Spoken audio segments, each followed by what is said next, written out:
Welcome to University Drive, your pathway to the transformational work of University of the Bahamas. Our goal is to build a better Bahamas by shaping tomorrow's leaders today, finding solutions to challenges, and forging new opportunities for growth. University Drive, where faculty, staff, students, and alumni travel the road of progress together with you.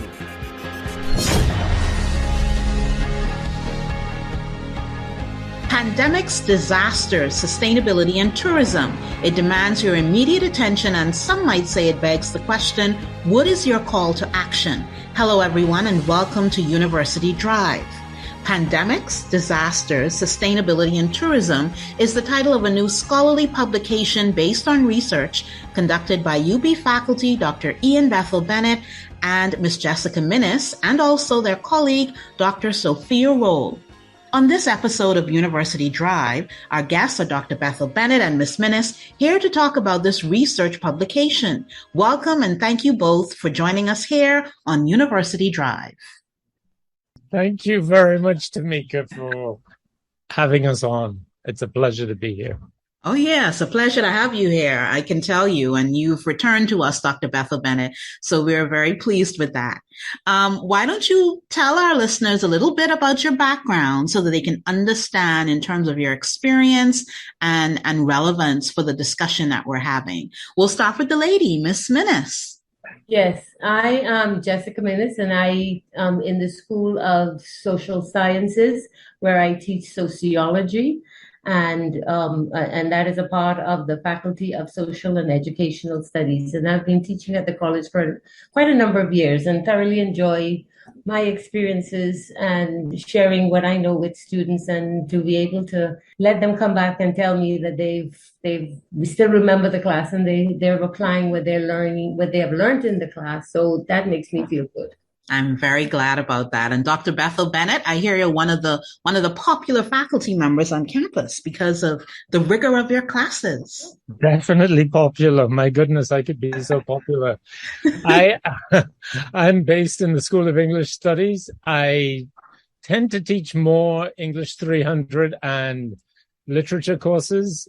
The English 300 courses are designed for the rigor of upper level university courses. So the idea behind them across the academy is that I am teaching students to write in their disciplines. Unfortunately, students think that this is unreasonable a lot of the time, and that the expectations are too high because I expect them to put into practice what they learned in 119 and 120. And I know this because the students offer feedback that they think professors don't read. So I moved to the College of the Bahamas in 2010 from the University of Puerto Rico. Prior to that, I was at the Organization of American States in the Trade Department. And then after that, I was with the Inter-American Commission of Women, where I've done 2 or 3 stints. I do a lot of work in gender equality and equity and looking at development through a gendered lens. When I say development, I don't just mean the economics of development. I mean all aspects of development. And when I was doing a trade degree in trade policy, I did a lot on tourism and gender, or gender and tourism. So I hope some of this makes sense. Well, as a COB/UB grad, I'm here to tell you that high pressure demands lead to high quality graduates. So, don't worry about that bit. So I'm very intrigued by the title of your scholarly publication. It's very specific. Pandemics, Disasters, Sustainability, and Tourism. Tell me, Dr. Bethell-Bennett, how did the trio decide to do research in this area and bring out a publication? What led to that? We had just completed the manuscript on tourism in the Bahamas, so looking at sustainability in tourism in the Bahamas. And I was doing a lot of work on natural disasters or hurricanes, really, because we tend to just focus on hurricanes until earthquakes really take over. And I was doing a lot of research on what was happening in that aspect in Haiti and in Puerto Rico. And we tend to ignore the fact that anytime there is a contagion, for example, the Asian market collapse in, I think it was 1997, 98, that there are these knock-on effects. And we wanted to look at how tourism responded to not just Hurricane Dorian, but also the pandemic, and the fact that the pandemic showed us that we need to do something different. Otherwise, we sink further into poverty. When I was doing my master's in trade policy, I did a study in a regression analysis in the ways that tourism causes economic standstills when it hits external or exogenous moments of crisis. So 2001, there was another one after the savings and loan crisis, and then there was another one in 2007-8. We don't see these, but you will note that they happen because of the impact in the numbers, especially after September 11th, 2001. So I hope I've answered that part of the question. And just to get a better idea of how interrelated the Caribbean is in terms of having similar experiences, while each national economy is structured differently, the Bahamas fits into a post-colony reality where the economy doesn't really belong to the country. I hope that makes sense. It does. It does. And what I also find intriguing, Ms. Minnis, if you can speak to this, is that you're not only focusing on the disasters or the calamities, but you're also focusing on resilience in Caribbean small island developing states. Why? Because of the different kinds of crises that we've had to go through.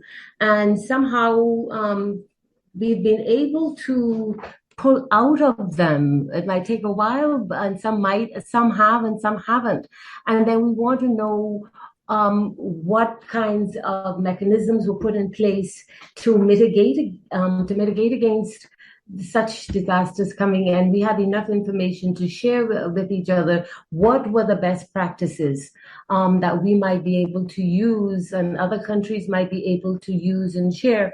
Because when we look at it, there is a big interconnection, as Ian said, with sustainability. We just can't sit down and say, oh, it happened, and not come up with solutions. And so we've been able to find ways to bounce back. I think, especially for the Bahamas, when we look at the hurricanes, because we're impacted by that. And although tourism is our number one, one of our important industries, we've been able to market ourselves and repackage ourselves so that at least the invisible market and those that are removed from but still are part of the economy are able to continue. And we have to see how they are also connected globally.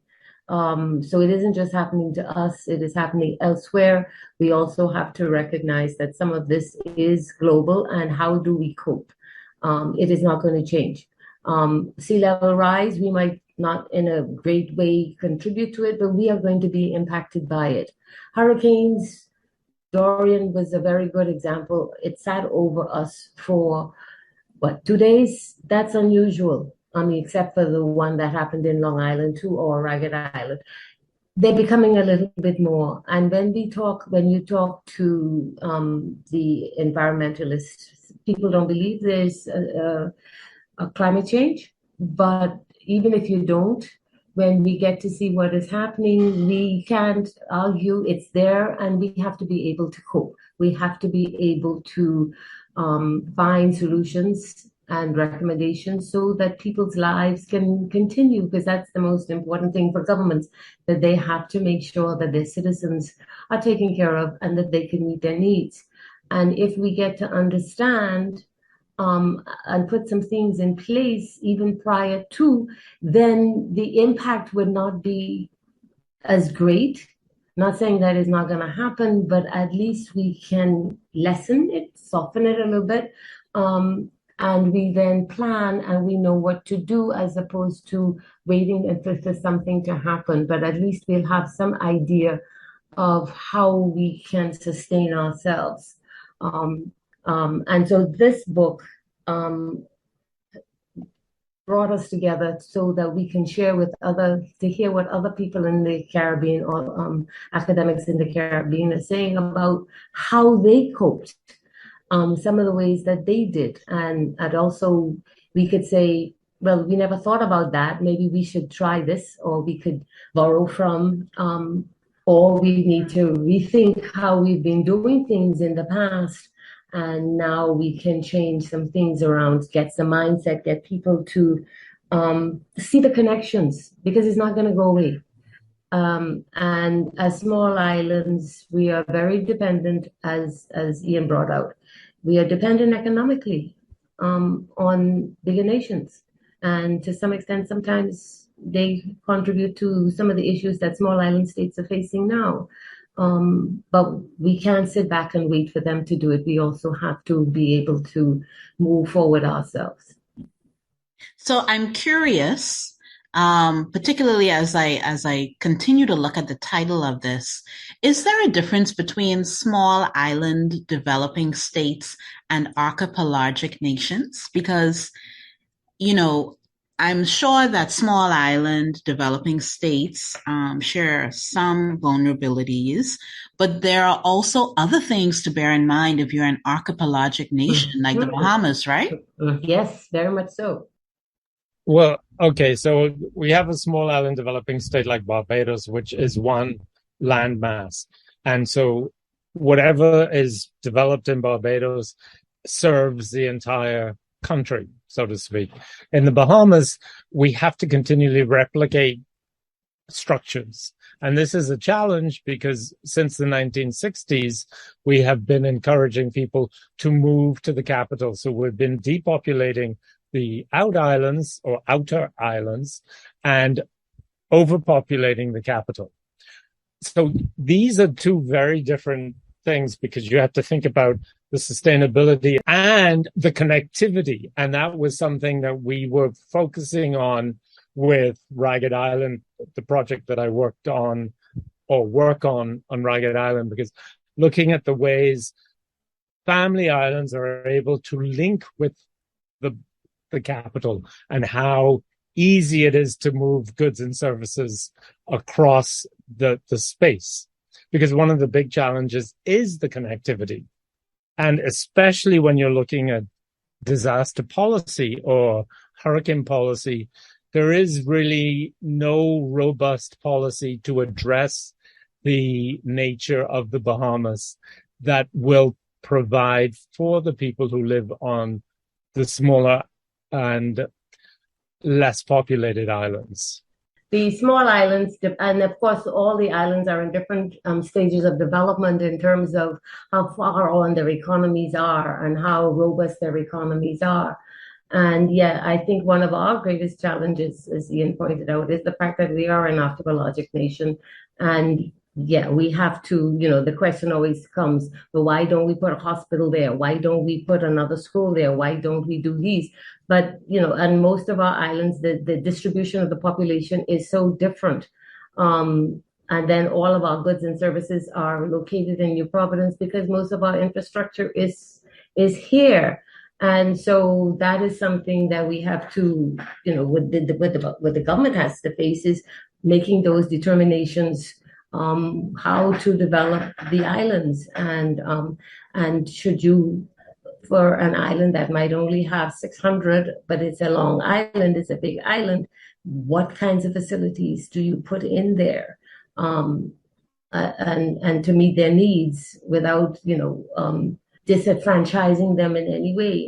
And one of the things I think we can add is that sustainability is not just about tourism. Sustainability is about the way the entire country is developed. So looking at the way infrastructure is provided, the way it's delivered, the education, for example, how the entire population has access to education. And that was something that we understood the impact of coming out of the pandemic and coming out of Hurricane Dorian.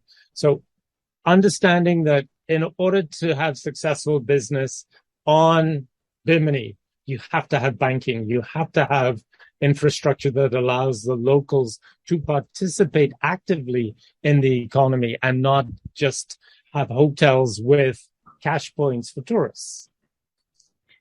So what are some other key findings that you were able to discover in investigating the subject matter, such that key stakeholders, for instance, in the Bahamas, can synthesize the information in order to make us more resilient? It's interesting because the point that, don't forget, this is an edited book. We had other Caribbean authors contribute, and so their topics were different, but we recognize that we don't have the year-round weather that attracted, we have to, it's different. The things are different now. And so we have to find different ways. So some of the islands would do things a little bit differently from what we have. Our geography, especially being close to the United States, makes us a little bit more viable, because tourists, when any natural disaster might impact them, and if they need to travel outside, the Bahamas is close. And so this is one of the things by geography we are very fortunate for, because then when they take their breaks, if they don't have the money to go very far, then the Bahamas is the ideal.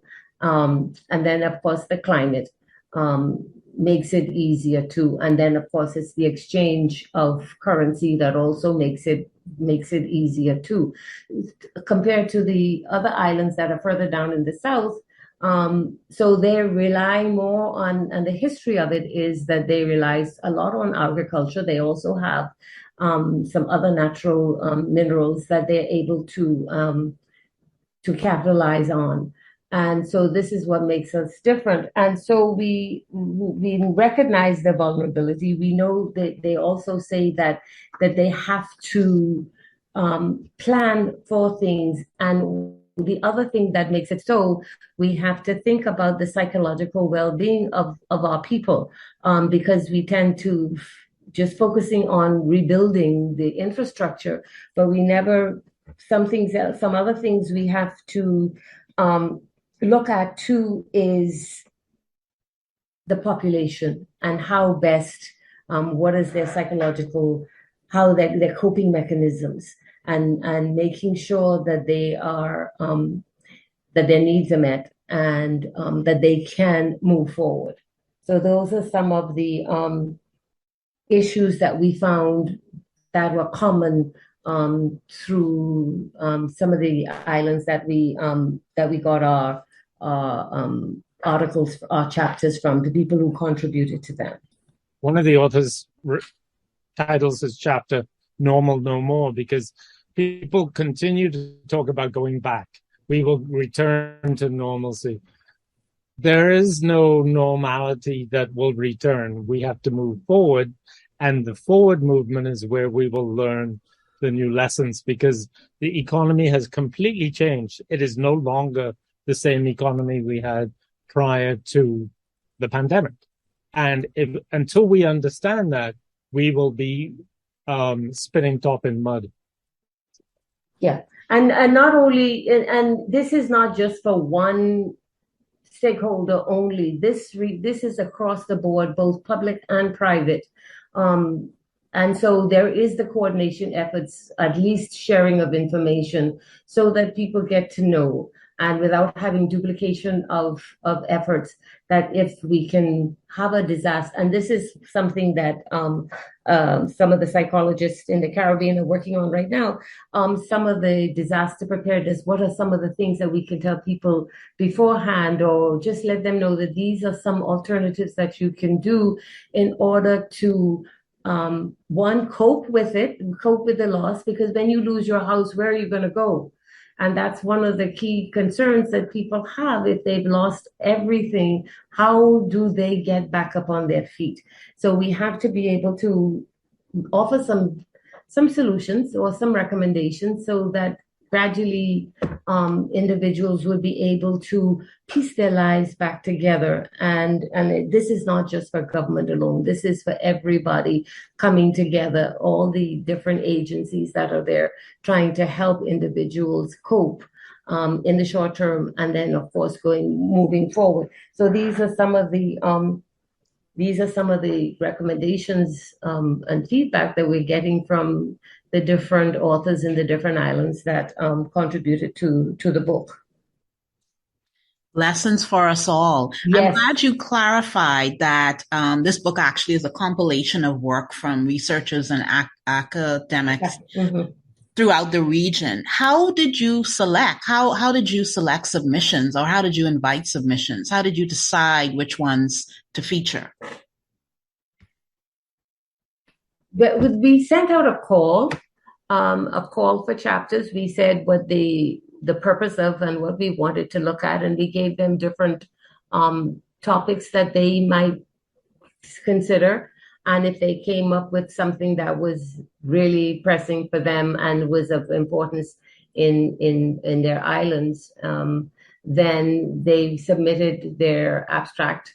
And if it fit in with the themes that we wanted, and if it really was of high quality and making some good recommendations, then they were accepted. And then they were able to complete the chapter and submit the chapter. And of course, the book had different subheadings. And so each of those chapters that dealt with that particular subheading was included. And the book has to go through different stages of peer review. So it's not just that people submit and then they're accepted.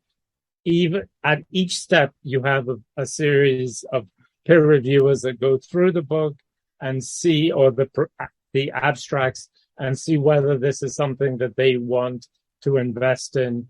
And then again, halfway through, and then at the end. So one of the other ways was through relationships that we had developed at conferences, for example. So if we go to a conference where they're on sustainability and there are people working on this area, we would know them and ask them to submit if they were interested. So that's another way that we were able to pull together so many diverse people. And again, the fact that the entire Caribbean is going through this at the same time, as well as the Pacific, is interesting because the Pacific gives us lessons that we have not necessarily thought about yet. So I did a sustainable development and tourism course based in the Pacific that was very different from anything that we had done here, but it had a lot of Caribbean people and Latin Americans in the course. So again, you develop relationships that way. Yeah.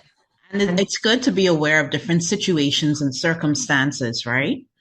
Because they can represent, or they can generate for us lessons that we might not have ever thought of, different perspectives and different approaches that might be applicable and adapted for whatever context we so choose, right? That is Yes. correct. Yes. And that's the beauty of it. The fact that we find out that we are not alone and that there are other other islands who are going through basically something similar. And yes, they can share how they were able to navigate through it. And yes, so we don't have all the answers, but if we start talking to others, then we get to see. And not only that, then it gives you your creative juices start. But I never thought about that. Maybe we can do it this way. This will work here. And so that's the nicest thing about this is the fact that in asking people, you get to see that there are things that we can share. And some things that are applicable that we might not have thought about that we can adapt or borrow. Mm-hmm. All right. Well, thanks for that clarity and context. This is a good place for us to take our first break. You're listening to University Drive. More after this.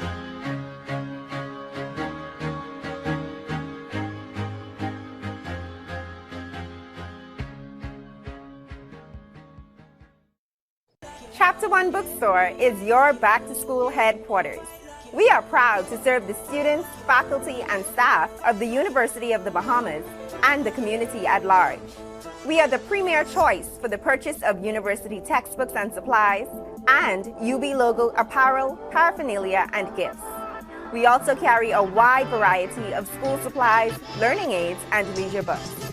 Visit our copy center throughout the semester for all of your printing, copying, and binding needs. Chapter One Bookstore is located on the ground floor of the Michael Eldon Complex. Call us at 397-2650 or email us at chapter1@ub.edu.bs. Follow us on Facebook and Instagram at Chapter One Bookstore. See you soon. My name is Nicolette Bethell, and I'm a 2022 Wilson Award grant recipient. It's called Spatial Justice in the Post-Colonial Bahamas. That's a working title. I'm not sure what the final title is going to be. So this is something that has been interesting me for a long time. How we make sense out of or don't make sense out of the land we live in, the space we occupy, and how we continue to oppress ourselves through our organization of space and geography. Well, okay, so it's important for a couple of reasons. One, it's invisible. It's almost totally invisible and we don't realize when we're replicating it. Two, because we're an archipelago and we're the only archipelago of this size and magnitude in the Atlantic. Three, because our archipelago is really big and the Bahamas is actually the biggest country in the Caribbean, but we never think of it like that because we're always thinking about islands. But when you put all the islands together, spread across all the water, we're the biggest country in the Caribbean. We're big. Hopefully, what I have to say will uncover new ideas, possibly break new ground. Spatial justice isn't an entirely new thing, but there's only a couple of us working in this arena in this country right now. So I would hope that it shifts a conversation and puts UB at the center of that conversation. For more on the Wilson Awards and the Wilson Grants to fuel Bahamian research, contact grants@ub.edu.bs.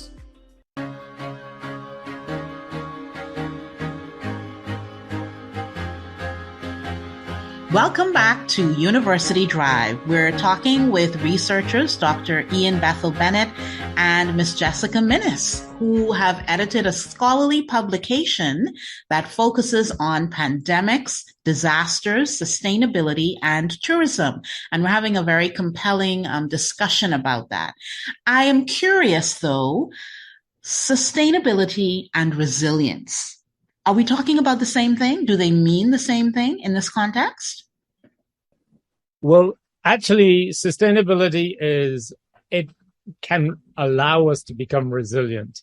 So sustainability is about putting in place mechanisms and policies and practices or best practices that allow us to live in a sustainable way. So that is not destroying all the mangroves, because once we destroy all the mangroves, there will not be any storm break or wave break that protects the island.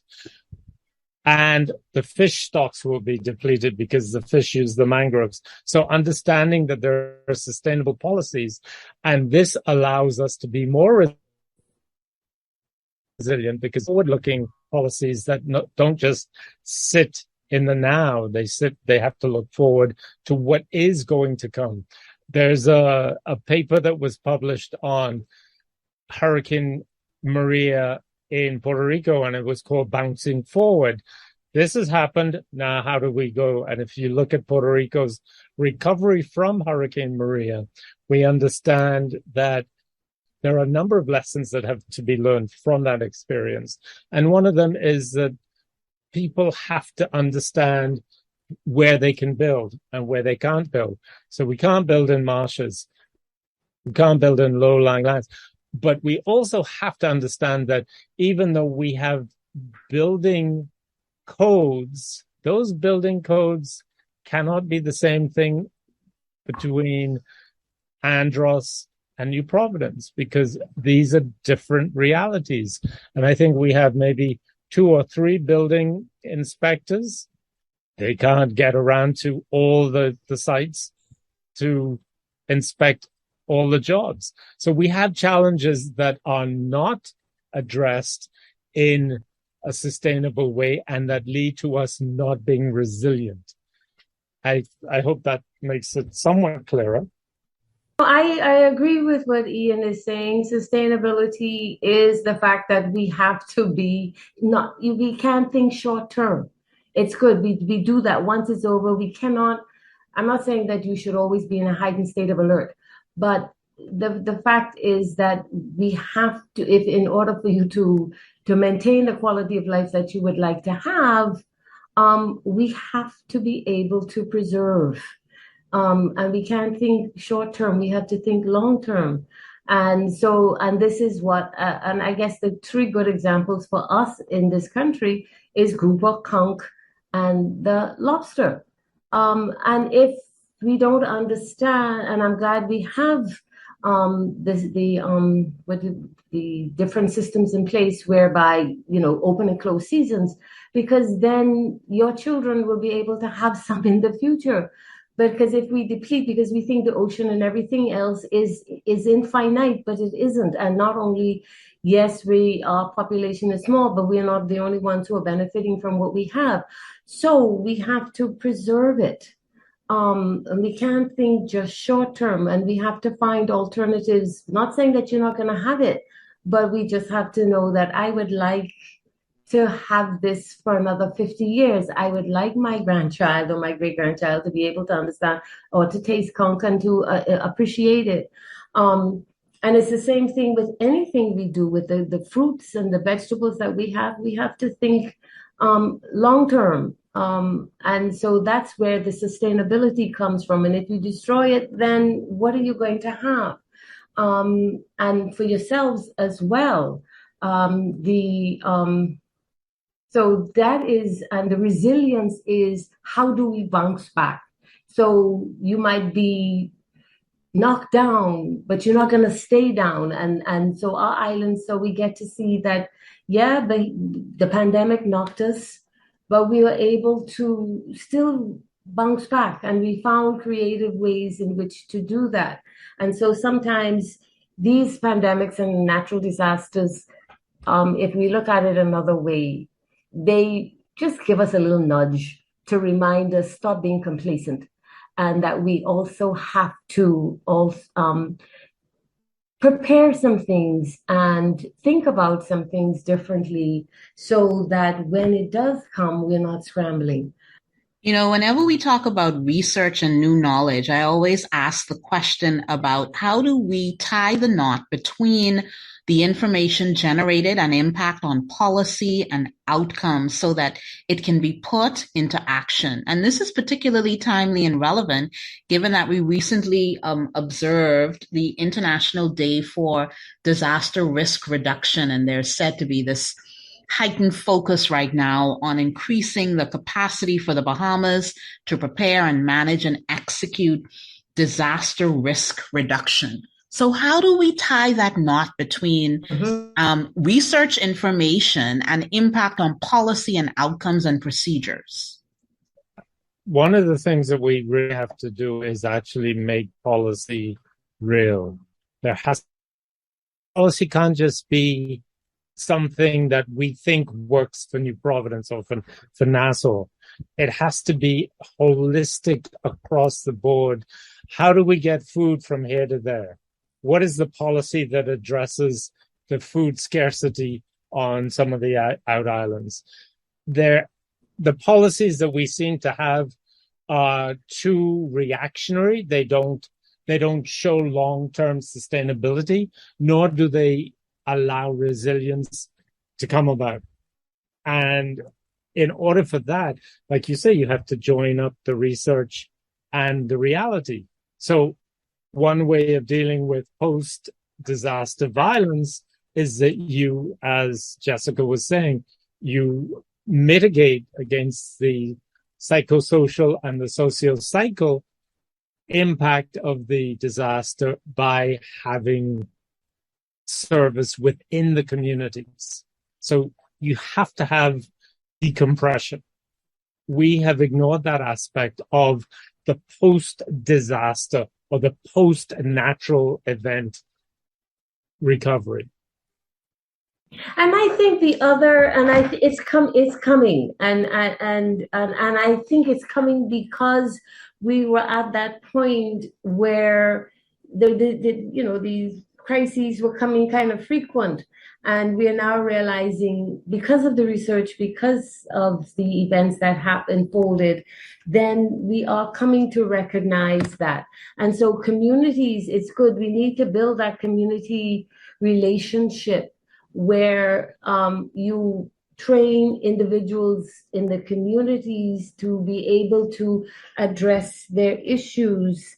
And so once we can at least give some people, some training in order to do that, then it cuts down the amount of resources that we might have to bring from outside, because you're getting people within the community themselves to be able to make decisions and to be able to help each other, because they're basically going through the same, but they are providing the support. And if they don't know, then they can tell them, well, this is where we need to go to get that information. So the community also and NGOs are very key in getting things done very quickly. And what really comes to mind for me was when Dorian hit Freeport, and I'm sure it happened here, but when you get to see a community coming together, when the guys in their jet skis and the guy in their dump truck tractor, whatever they call that, to go out and rescue people. We didn't wait. They didn't wait. They put their lives on the line for that, but those little things saved some people's lives. They were able to take them to higher ground. Those are some of the things we need to encourage, so that if the government can't get there right away, but they know that I can ask this group of individuals to mobilize. And you can tell them that this is where we need to go, or you can drop the people off. Then I think it will, in terms of policy and being able to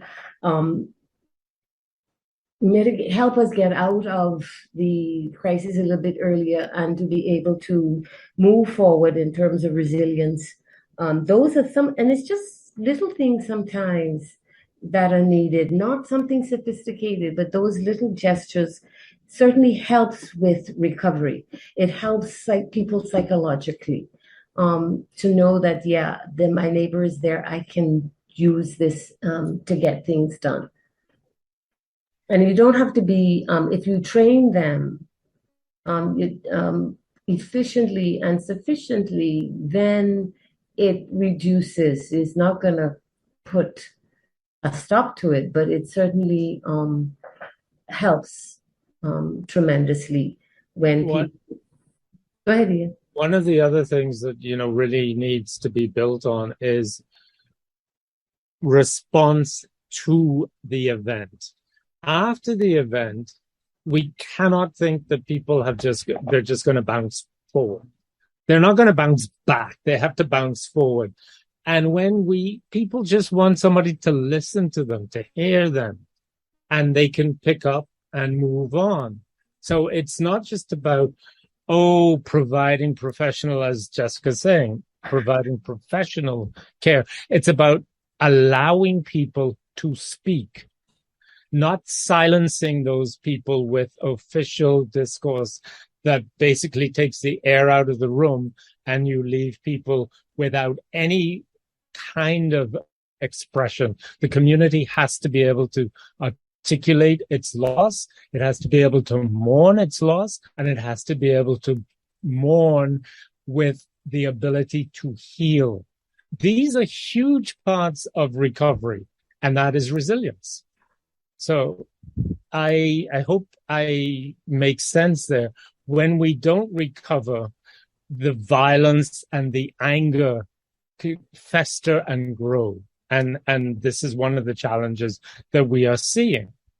It's not just about the Bahamas having a serious problem with young men being killed. And we have to be very clear that it is young Black men who are being killed, and they tend to come from a particular class group that is disadvantaged and disaffected. It is because there is no listening, no hearing, no healing, and no access. So there are a number of things that happen, especially after Dorian and especially after the pandemic. I'm glad you said what you said, Dr. Bethell-Bennett, because I never really looked at it like that. We're talking about change behavior then, and action, and that is collective and all encompassing. I never really thought deeply about the fact that when you have a disaster or a calamity, that a community should be able to articulate its loss, like you said, mourn and heal before we could even think about rebounding. That makes sense to me. It really does.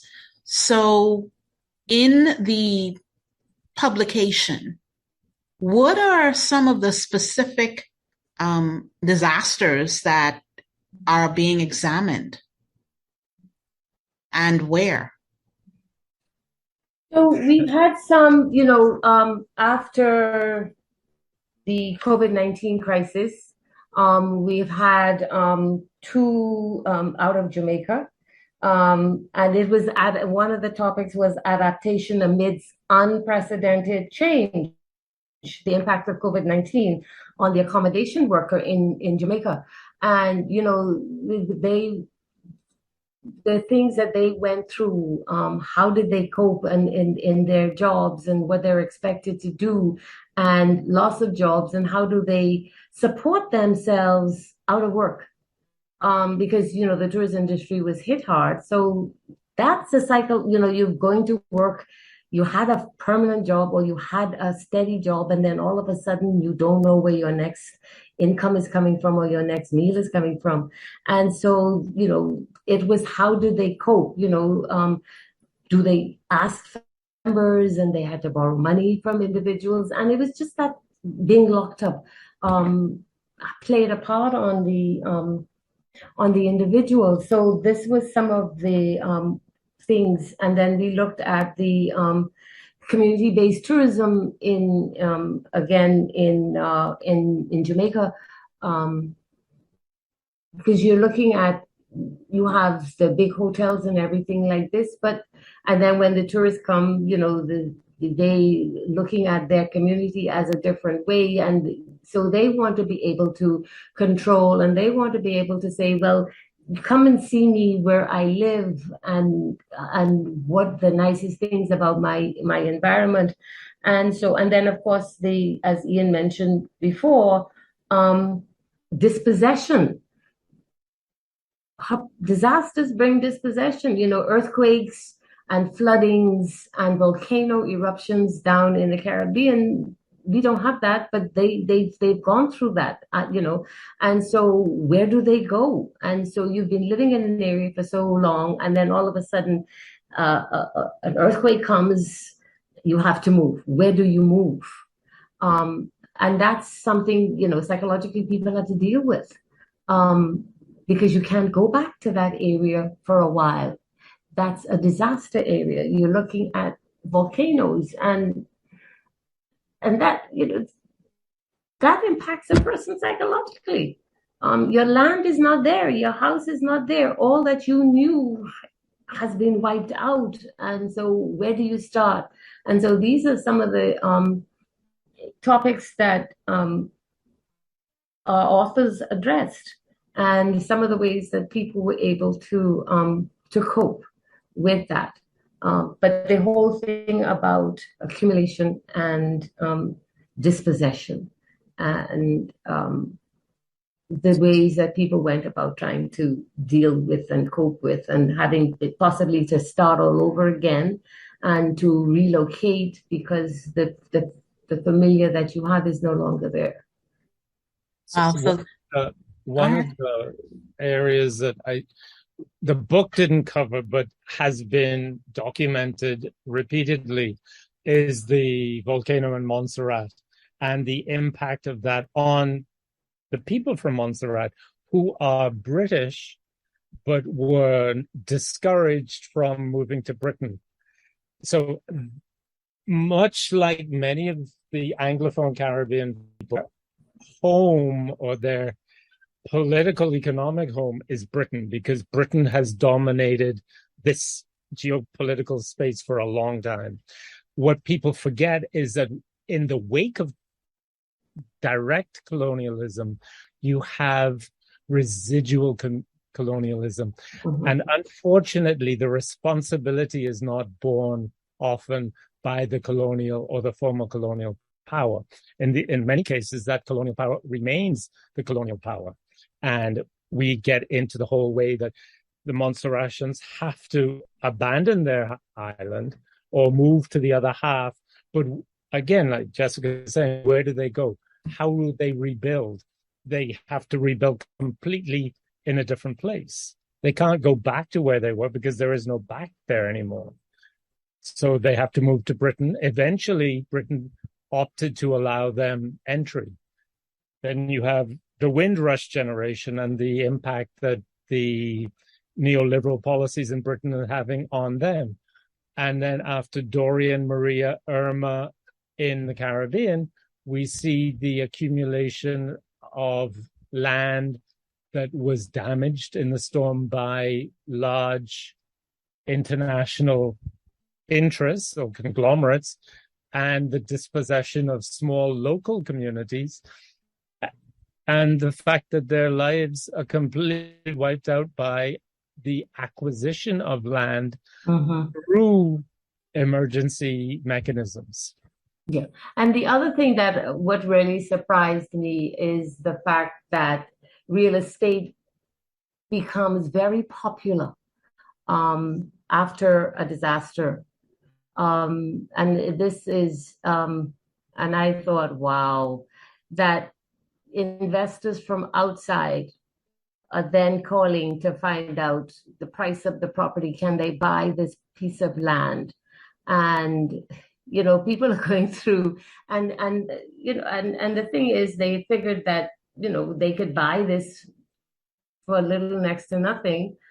People would be happy to sell their property because, especially if they live near the water, because then they can redevelop that. And so you have this new piece coming in, where people now starting from outside, they see the opportunities for redevelopment and development, and at the expense of individuals who have just gone through a crisis.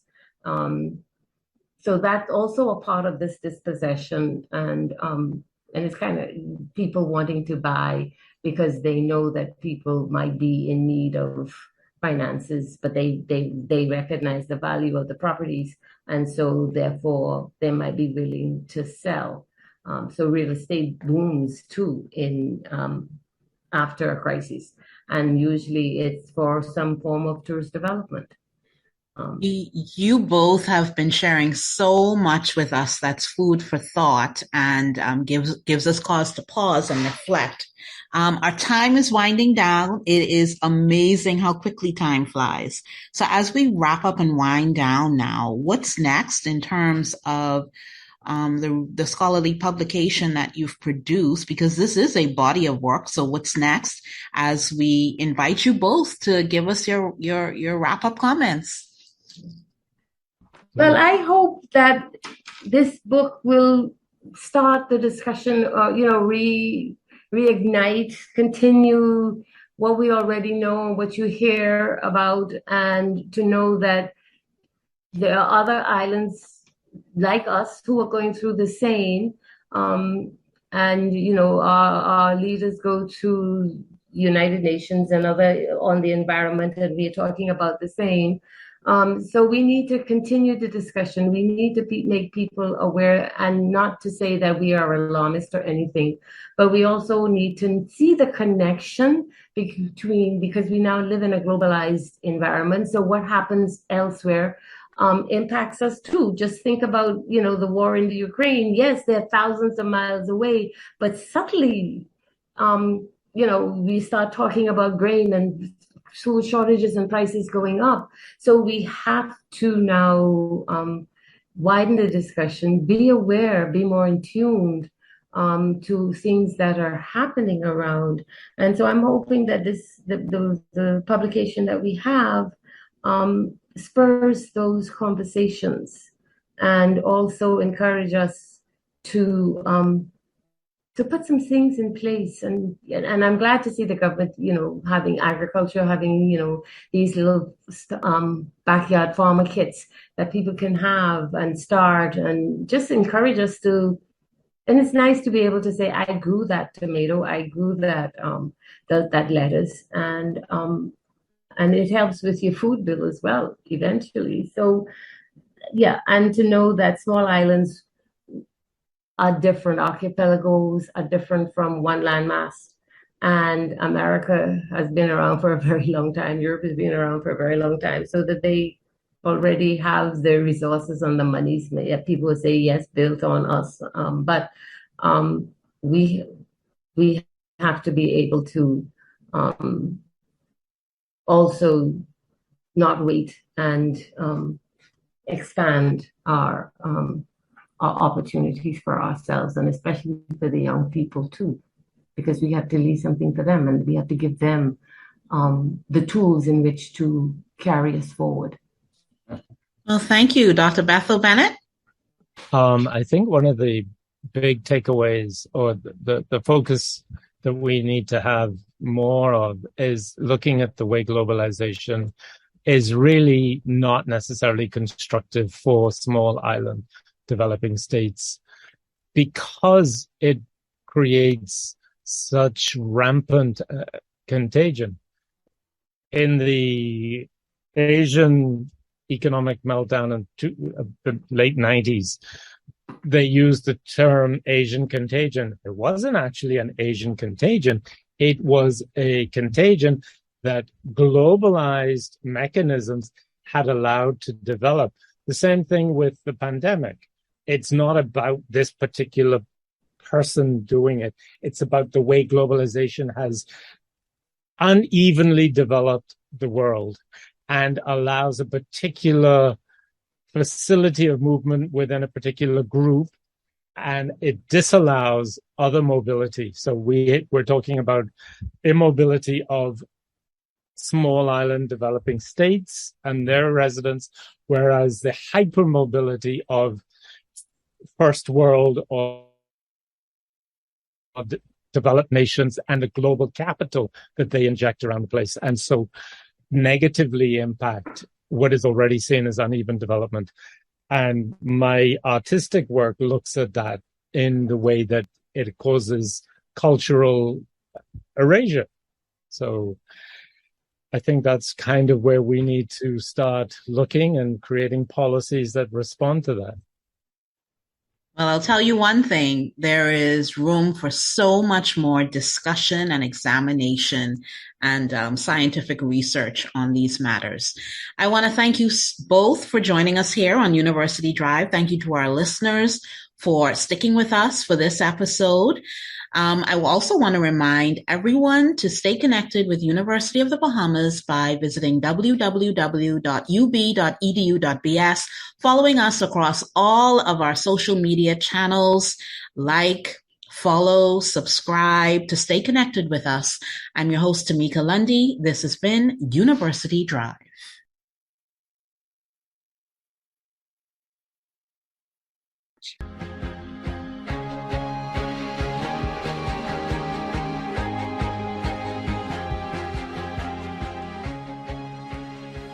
University Drive is a production of the Office of University Relations and the Communications and Creative Arts Academic Unit at University of the Bahamas.